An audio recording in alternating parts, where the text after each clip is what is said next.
Okay, I'm going to go over each of the sections on the study guide. They're called groups because we were solving them as groups in class, but I'll just go through each single one of these so you can watch each one individually when you have time. So the first one says a hiker walks 2 kilometers east, 3 kilometers north, 1 kilometer west, 4 kilometers south, 2 kilometers east, and 6 kilometers north. What distance was hiked? What was the magnitude of the displacement? And what direction is the resultant vector. So we need to make sure that we remember some of these terms from Unit 1, and we can bring them along with us to Unit 2. So distance refers to how far something moves.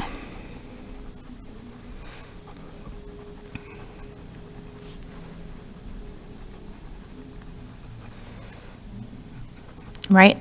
And distance is what we call a scalar quantity, meaning that all we care about is magnitude, or how much.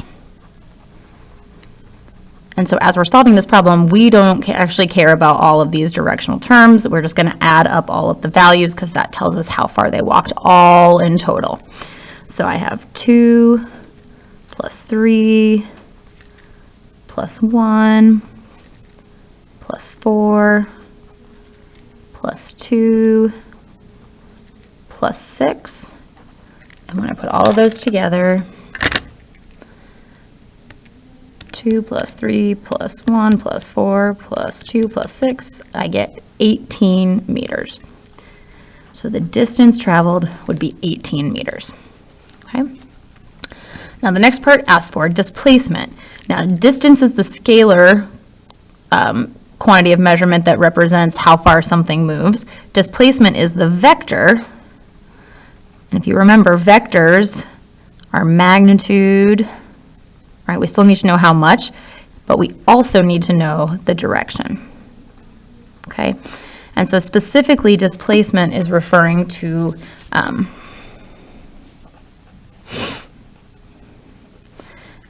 refers to how far something is from where it started. Basically that shortest line that we can possibly draw between those 2 points.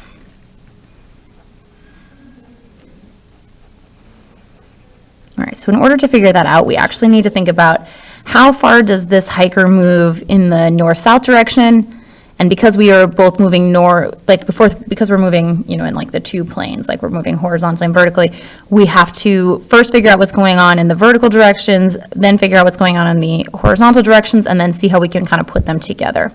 So I'm going to start with the north-south direction first, and then I'll do the east-west direction. And remember our compass, here's where our directions lie, north, south, west, east. And we say that this is positive, and this is positive, and this is negative, and this is negative. So as I go through, I'm just going to find those values. So first I'm going to start with the north-south ones. So I had 3 north, then I had 4 south, then I had 6 north. Okay, I'm going to go through and put in the signs. So north is positive, south is negative, north is positive. So 3 minus 4 is a -1, plus 6 gives me a total of 5 newtons there. 5 newtons, 5 meters north. Okay, and then on the east-west side, I had 2 east, I have 1 west, I have 2 east.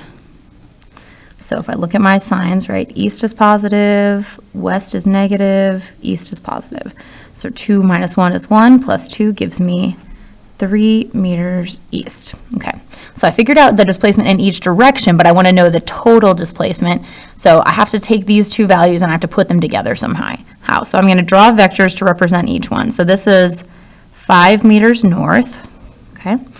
And if I do tip-to-tail vector addition, that makes this 3 meters east. And so if I find the resulting displacement, basically all I'm going to do is find the hypotenuse of the triangle. So I've got 3 squared plus 5 squared equals c squared. 9 plus 25. So that's 34 equals c squared. Now I'm not done. I got to take the square root of each side. So c equals the square root of 34. And that is 5.8 meters. Okay, and so that would be the resulting displacement. In which direction was the resultant vector? We're going to keep it a little simple, and we're just going to think, okay, if he goes both north and east, then he started here and he ended here, so he ended 5.8 meters northeast of where he began.